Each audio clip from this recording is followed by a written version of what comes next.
The galactic culinary summit gleamed like a knife edge under violet suns, where chefs from 1,000 worlds competed to prove their species worthy of the table.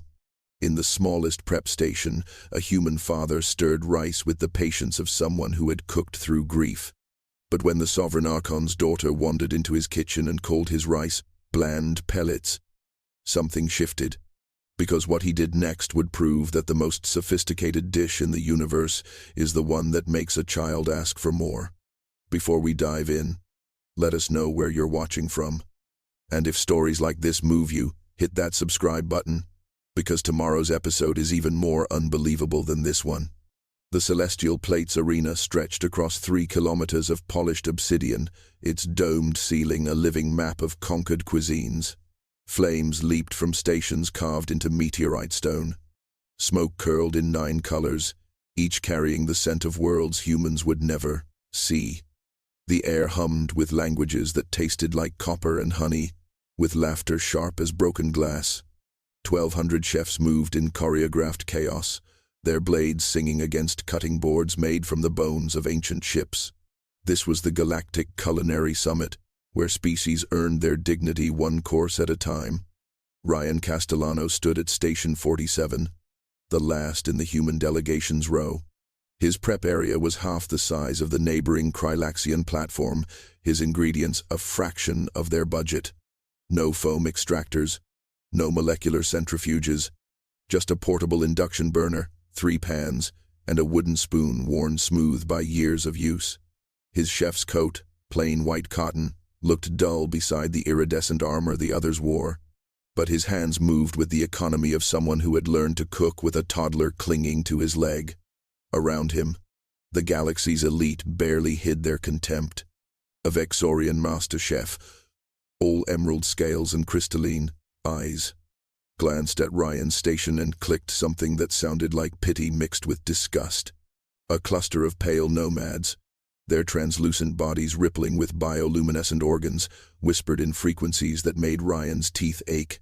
They gestured toward his rice, his olive oil, his simple mushrooms with the same disdain archaeologists reserved for primitive tools.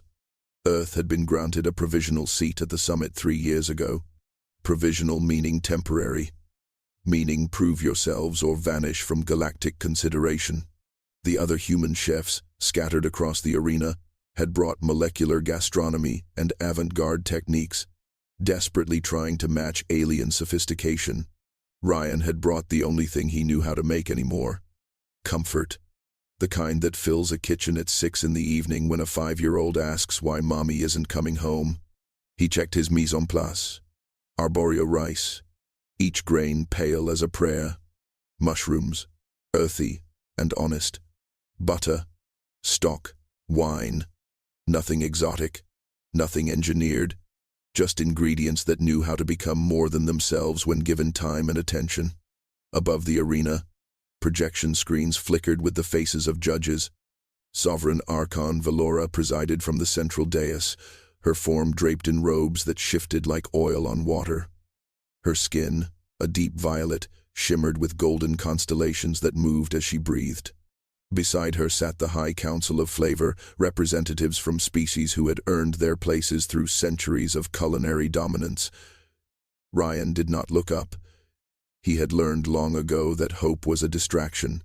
He simply began to prep, slicing mushrooms with the same steady rhythm he used when Grace asked him to tell her about her mother. The announcement crackled through the arena in 17 languages simultaneously. Preliminary judging begins in 1 standard hour. Prepare your representations of culinary excellence. The words hit Ryan like cold water. 1 hour, 60 minutes to prove Earth deserved to exist in the galaxy's memory. Around him, chefs erupted into motion. Flames roared higher. Machinery hummed and whirred. A Krylaxian chef activated what looked like a small sun contained in glass, its heat bending the air into shimmering waves. 2 stations down, a Thessian master summoned ingredients from a quantum storage unit, each item materializing in a flash of blue light. The spectacle was designed to intimidate, and it worked. Ryan heated his pan. The simple click of the burner felt almost defiant in its quietness. He added butter, watching it foam and sing, then slid in his mushrooms. The smell rose immediate and honest, earth and rain and autumn. He had learned this technique from his grandmother, who had learned it from hers. No quantum storage, just time and temperature and knowing when to leave things alone. That's when he heard the sound. Small footsteps, too light to belong to any of the competing chefs. He glanced to his right and froze.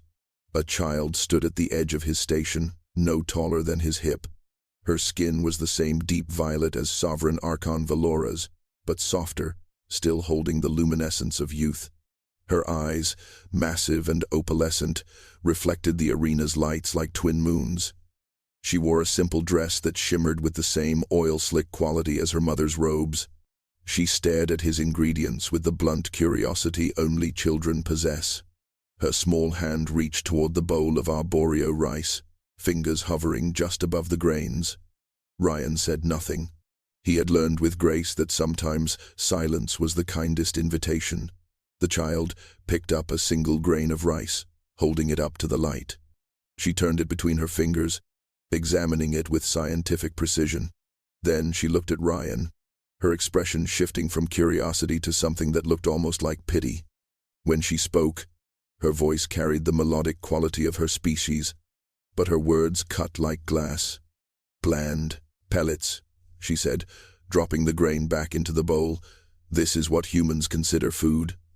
Laughter erupted from the neighboring stations. The Vexorian chef clicked his approval, scales shimmering with amusement. A pale nomad's organs pulsed in what might have been their version of a chuckle. Even some of the human chefs looked away, embarrassed by association. Ryan kept his eyes on his mushrooms, stirring with the same gentle rhythm. He did not flinch. He did not defend, because he had heard worse from a 5-year-old who once threw her dinner across the kitchen and screamed that nothing would ever taste like Mommy's cooking again. And he had learned that arguing with a child's honesty was like arguing with the weather. Pointless.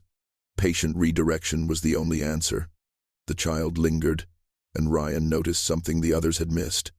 Despite her mockery, she had not walked away. The child remained at Ryan's station longer than protocol allowed. Her small fingers traced the edge of his cutting board, hovering near the mushrooms browning in butter. Her nose wrinkled, not in disgust but in something closer to confusion, as if the smell contradicted everything she had been taught about human inadequacy. A shadow fell across the prep station. Ryan looked up to find a figure in ceremonial armor, its surface engraved with the history of conquered worlds. The royal guard. Its face, if it had one, remained hidden behind a mask of polished silver that reflected Ryan's own tired expression back at him. "The child must return to the dais," the guard said, its voice processed through modulators that stripped all warmth from the words. The little girl, Mira, Ryan realized from the whispers rippling through nearby stations, did not move. She pointed at his pan. "What is that smell?" "Mushrooms," Ryan said quietly, the first word he had spoken since the mockery began. "Sautéed in butter." "It smells like the gardens after rain," Mira said, her opalescent eyes widening. "Before they were paved for the landing platforms." The guard shifted, uncertain. Children of the Sovereign Archon were not supposed to remember things like gardens or rain, or anything that suggested their species had once been something other than conquerors. Before the guard could insist, a commotion erupted at the central dais. Sovereign Archon Valora had risen from her seat, her constellation-marked skin pulsing with concern. She descended the steps with a grace that made the air itself seem to part, her robes trailing behind her like liquid night. The arena fell silent. Judges did not leave their seats, ever. She reached Ryan's station in moments that felt simultaneously too fast and impossibly slow. Her eyes found her daughter first, scanning for injury or insult, then shifted to Ryan. He met her gaze without flinching, though his heart hammered against his ribs. This close, he could see that her constellations were not painted or projected but living things, tiny, lights that moved beneath her skin like bioluminescent fish in deep water. "Mira," Valora said, her voice carrying the weight of authority softened by maternal worry. "You should not wander among the competitors." "But mother," He is making something that smells like home, Mira said, the words tumbling out with childish urgency. Not the home we have now. The home from the stories grandmother told before she stopped telling them. Velora's expression flickered. Something ancient and painful crossed her face before the mask of sovereignty returned. She placed a hand on her daughter's shoulder, ready to guide her away, but Mira planted her feet with the stubbornness universal to all children. "I am hungry," Mira announced, "but nothing at the feast tastes right. Everything is crystals and foams and things that dissolve on my tongue like lies." The arena held its breath.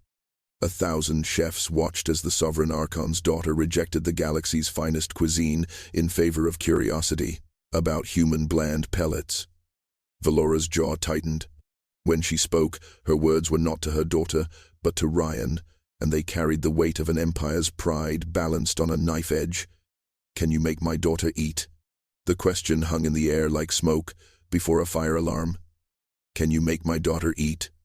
Around the arena, the implications detonated in whispers. The other human chefs stopped pretending to work, their faces pale with the understanding that Earth's fate had just shifted from a competition to a referendum. If Ryan failed, if this child rejected human food in front of the entire galactic assembly, the provisional seat would vanish. Humanity would be remembered as the species even children refused. Ryan looked at Mira.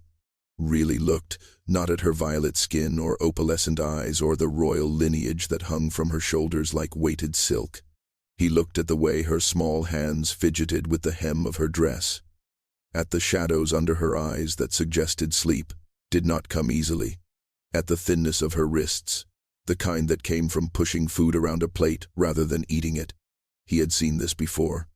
Every night for 6 months after the accident, Grace had sat at their kitchen table and built architectural monuments from her dinner. Mashed potato fortresses, green bean walls, anything to avoid the act of eating. Because eating meant accepting that life continued, that hunger remained, that the world kept turning even when it felt like it should stop. "When did she last eat a full meal?" Ryan asked, his voice quiet enough that only Velora could hear. The Sovereign Archon stiffened. Around them, judges leaned forward, straining to hear.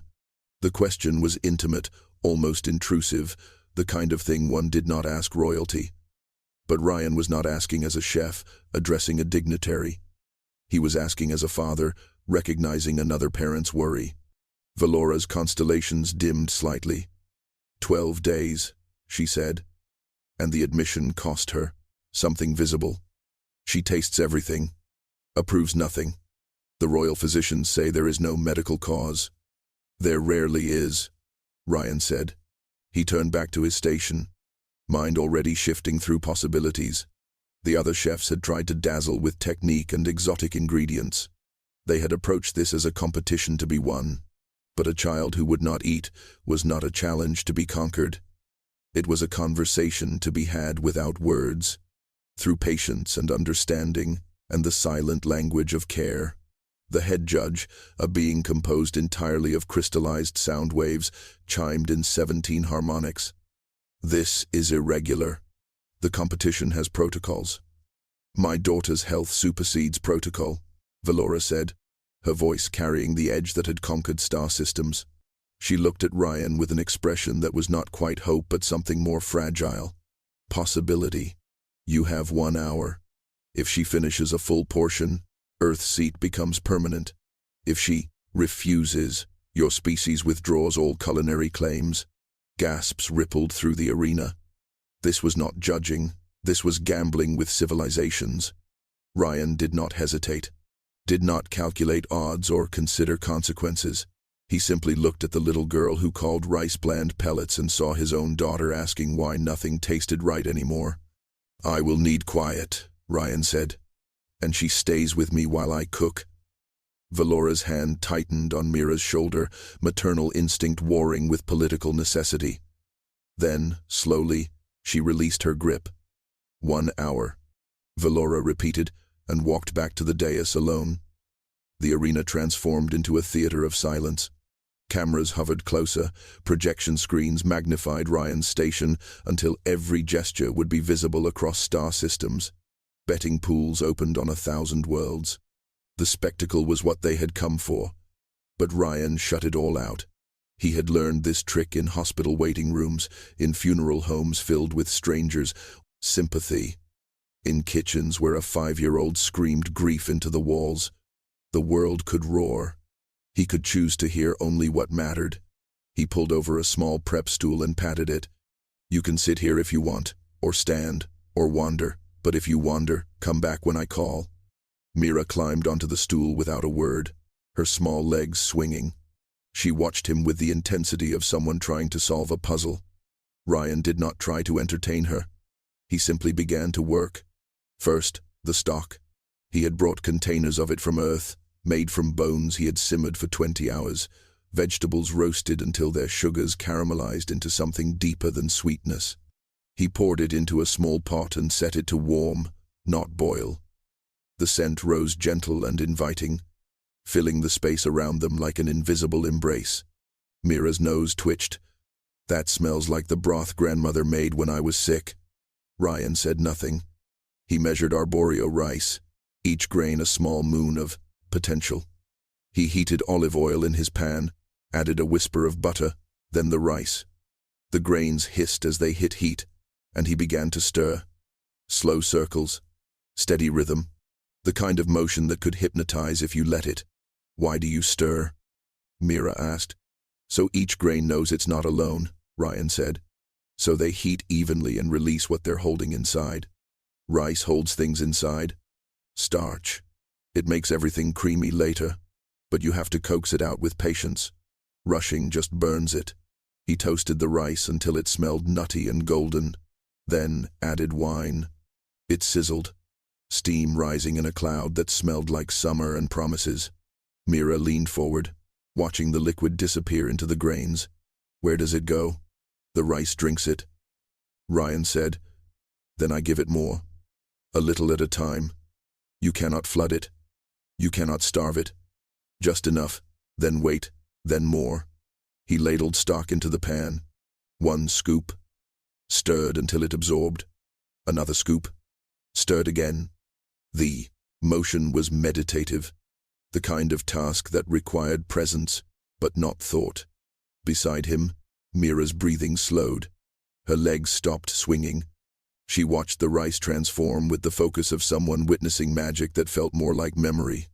Ryan did not rush, did not check the time, did not glance at the judges or the cameras or the other chefs who had stopped working to watch. He cooked the way he had learned to parent, one moment at a time, trusting that attention was its own form of love. The rice began to soften, to swell, to become something more than itself. The arena had become a cathedral of waiting. 15 minutes had passed, then 20. The other chefs stood at their stations like statues, their elaborate dishes cooling, their molecular foams collapsing. None of it mattered anymore. Every eye in the galaxy watched a human father stir rice in circles, while a child who would not eat leaned closer with each passing moment. Ryan added another ladle of stock. The risotto had begun its transformation. The starches bleeding from each grain like secrets finally told. The texture shifted from separate pellets to something communal, a suspension where individual became collective without losing identity. He stirred with his wooden spoon, the one Grace had given him for his birthday, decorated with her crooked drawings of stars. Mira watched the motion as if hypnotized. Her small hand reached out, hovering above the pan's edge, feeling the heat rise like breath. My grandmother used to cook, Mira said quietly. Before the expansion, before we decided that food should be efficient rather than remembered. Ryan added the mushrooms he had sautéed earlier, folding them in with gentle turns of his wrist. Their earthiness bloomed through the rice, dark and rich against the creamy white. What did she make? Grain porridge, slow-cooked with herbs from the mountain valleys. She said food was the only honest conversation left. Mira's voice carried a weight no child should hold. Then the council decided traditional cooking was primitive. That advanced species ate condensed nutrition and molecular reconstructions. Do you like molecular reconstructions? I do not know what they taste like, They dissolve before I can remember them. Ryan nodded. He understood. After the accident, well-meaning friends had brought casseroles and lasagnas, and elaborate meals meant to comfort. But comfort cannot be engineered. It has to be built slowly, with ingredients that remember where they came from.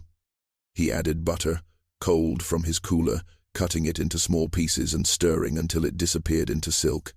The risotto gleamed now, each grain distinct but bound to its neighbors by something more than heat.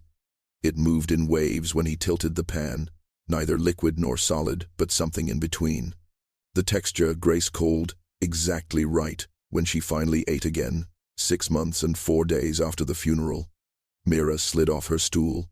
She moved closer, to the pan, drawn not by spectacle but by recognition. Her eyes reflected the creamy surface like twin moons over a pale sea.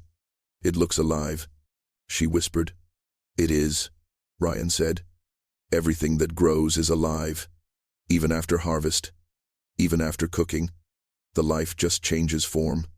He turned off the heat, added parmesan, stirring until it melted into the rice like a promise kept, added fresh thyme, just a whisper, enough to make you remember green things without overwhelming. The risotto rested in the pan, steam rising in gentle curls. Ryan reached for a small bowl, plain white ceramic, nothing ceremonial. He spooned a portion carefully, each movement deliberate. Not too much. Never too much. For a child who had forgotten how to eat. He set it before Mira, placed a small spoon beside it. Then he waited. Mira stared at the bowl as if it were a test she had failed before. Her small hands remained at her sides, fingers curling and uncurling with uncertainty. Around the arena, 1,000 beings held their breath. Projection screens zoomed closer, magnifying the child's face until her doubt was visible across galaxies. Betting pools froze. Commentators went silent. The head judge's crystalline form pulsed with anticipation. Ryan did not push, did not encourage, did not say the things adults say to children when they want them to perform. He simply picked up his wooden spoon and took a small portion of risotto from the pan for himself. He ate it slowly, his expression neutral, as if this were any Tuesday night dinner at home with Grace chattering about her day. Mira watched him. "You eat your own cooking?" "Every night," Ryan said. "How else would I know if it is right? The royal tasters eat for my mother. She is too important to risk. No one is too important to taste their own food," Ryan said quietly. "That is when food stops being food and becomes just fuel." Mira's fingers moved toward the spoon. Stopped. Moved again. The hesitation was familiar to Ryan. The same dance Grace had performed for months, approaching meals like negotiations she expected to lose. Trust broken takes time to rebuild. Whether the breaking came from grief or protocol, or a world that had taught you food was obligation rather than connection. "What if I do not like it?" Mira asked. "Then you do not like it," Ryan said. "Not everything is for everyone, but you will not know until you try." Mira picked up the spoon. Her hand trembled slightly. She scooped a small amount, so small it barely covered the spoon's tip, and lifted it to her lips. The arena leaned forward as one organism. Valora's constellations blazed brighter. The judge's various sensory organs focused with laser precision. The risotto touched Mira's tongue. Her eyes widened, not with surprise or shock, but with something that looked like recognition, like finding something you did not know you had lost. She held the bite in her mouth, not chewing because risotto does not require chewing, just letting it rest there, warm and creamy and honest. She swallowed. Silence. Then her hand moved again, faster now, scooping a larger portion. This time she did not hesitate. The spoon went to her mouth and she ate with the kind of focus that erases everything else. Another bite. Then another. The small portion Ryan had served disappeared in less than a minute. Mira set down her spoon and looked at the empty bowl. Then she looked at Ryan with eyes that held something that might have been confusion or might have been wonder. "It tastes like the story grandmother told," Mira said, her voice barely above a whisper. "The one about the valley before it became a landing platform. The one about home. The arena erupted, not in applause, but in chaos, disbelief and awe, and something that looked uncomfortably like shame. Valora descended the dais, steps before the arena's chaos could settle into consensus. Her robes trailed behind her like a comet's tail, constellations pulsing with an intensity that suggested emotion barely contained. The crowd parted without being asked, instinct, recognizing authority even when that authority moved with a mother's urgency rather than a sovereign's deliberation. She reached Ryan's station and stopped. Her eyes found her daughter first, cataloging details with the precision of someone who had spent 12 days watching a child fade. Mira's cheeks held color they had not held before. Her shoulders had relaxed from their perpetual hunch. Most tellingly, she held the empty bowl in her lap like a treasure she feared someone might take. "More," Mira said, looking up at her mother with an expression that was part plea, part demand. Valora's breath caught. It was a small sound, barely audible, but Ryan heard it. He had made that sound himself, the first time Grace asked for seconds after months of pushing food away. Relief mixed with something close to grief for all the meals that had gone uneaten, all the worry that had filled the space where appetite should have lived. "May I?" Valora asked, gesturing toward the pan. Ryan nodded. He ladled a portion into a second bowl, this one for the Sovereign Archon herself, and handed it to her with the same lack of ceremony he had shown her daughter. No flourish, no presentation, just food offered honestly. Valora took the bowl. She held it for a moment, studying the risotto, as if it were a treaty written in cream and grain. Then she lifted a small amount with the spoon Ryan provided and tasted. The arena watched a queen remember something her empire had spent generations forgetting. Her eyes closed. Her constellations dimmed, then brightened, then settled into a rhythm that looked almost like a heartbeat. When she opened her eyes, they were wet with something that reflected the arena's lights, like scattered stars. "This is what we abandoned," Valora said, her voice carrying across the silence. Not to the judges or the cameras or the assembly, but to Ryan, as if he were the only one who could understand. "When we conquered the grain valleys of Thessar IV, we paved them for efficiency. When we absorbed the spice roots of the outer colonies, we synthesized their compounds in laboratories. We told ourselves we were evolving past the need for this." She gestured at the risotto with something that looked like anger directed inward. "We called it primitive. We called it inefficient. You called it beneath you," Ryan said quietly. "Yes." Valora looked at her daughter, who had started eating her second portion with the steady focus of someone making up for lost time. "And my daughter has been starving because nothing we offered her remembered where it came from." She turned to face the assembly, still holding her bowl. When she spoke again, her voice carried the weight of an empire reconsidering its foundation. "I withdraw my challenge."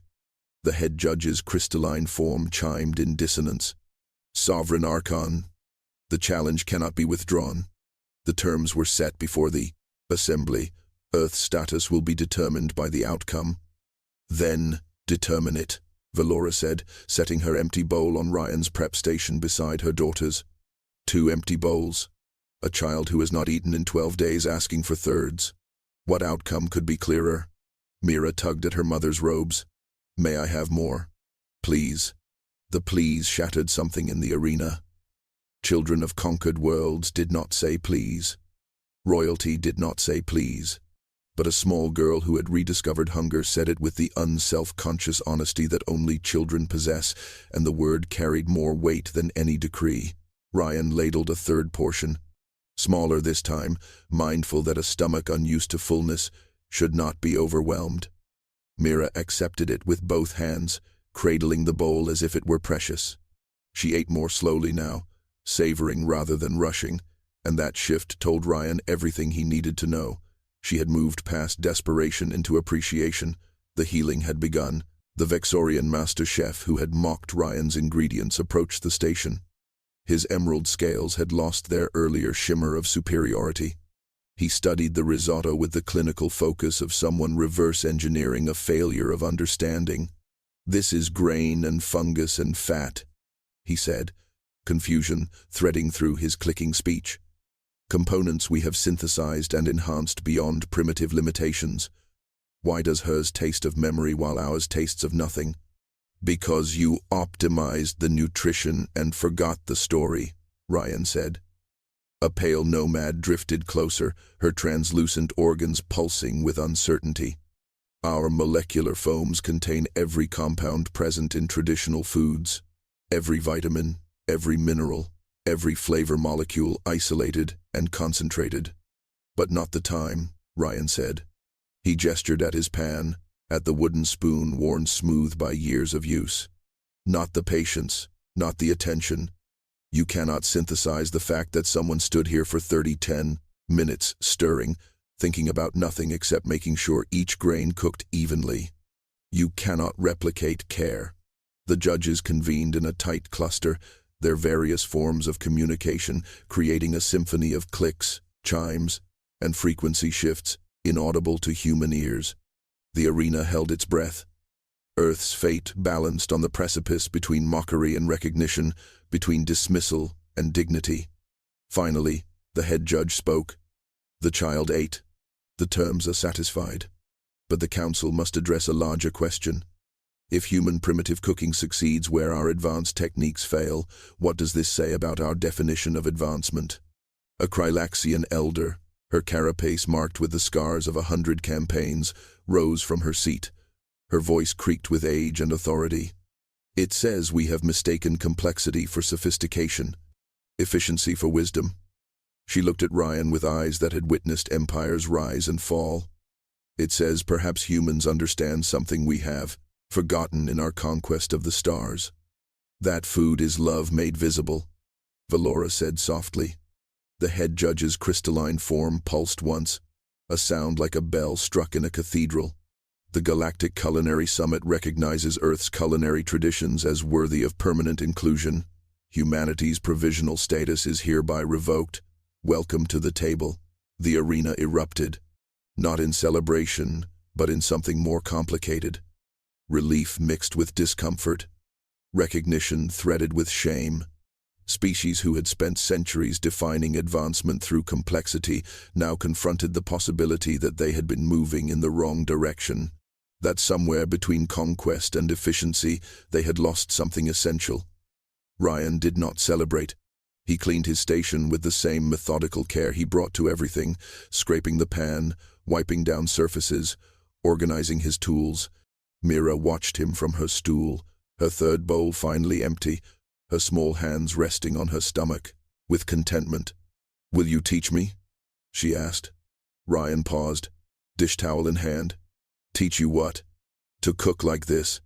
So I can remember home, even when I am far from it." Valora placed a hand on her daughter's shoulder, but her eyes were on Ryan. "I would like to learn as well. Not for the summit. Not for politics. For her." Ryan thought of Grace. Safe back on Earth with his sister, probably watching this broadcast with her face pressed too close to the screen. He thought of the kitchen they shared. Small and cluttered and filled with the quiet rituals that had stitched them both back together after loss. He thought of how cooking had been his language when words failed, his way of saying, "I am still here, and so are you, and we will survive this together, one meal at a time." "Cooking is not about recipes," Ryan said finally. "It is about paying attention. To ingredients. To heat. To time. To the person you are feeding." He looked at Mira. "Your mother already knows this. She just forgot she knew it." The other human chefs approached, no longer separate representatives but a delegation united by unexpected victory. They surrounded Ryan with congratulations and relief, but he felt oddly distant from their celebration. He had not come here to win.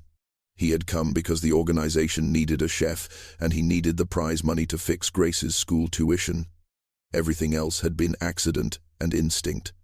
But as he packed his tools and said his goodbyes, as Valora promised to visit Earth to continue her daughter's education, as the arena slowly emptied of beings who would return to their worlds carrying questions they had not arrived with, Ryan understood what had actually happened. He had not taught the galaxy about human cooking. He had reminded them about something older than species or empires or the vast distances between stars. That food, real food, required the same thing as love, presence, patience, the willingness to stand over heat and stir in circles, and trust that small acts of care accumulate into something that sustains more than just the body. He had taught them that sometimes the most sophisticated thing you can do is make something simple, perfectly,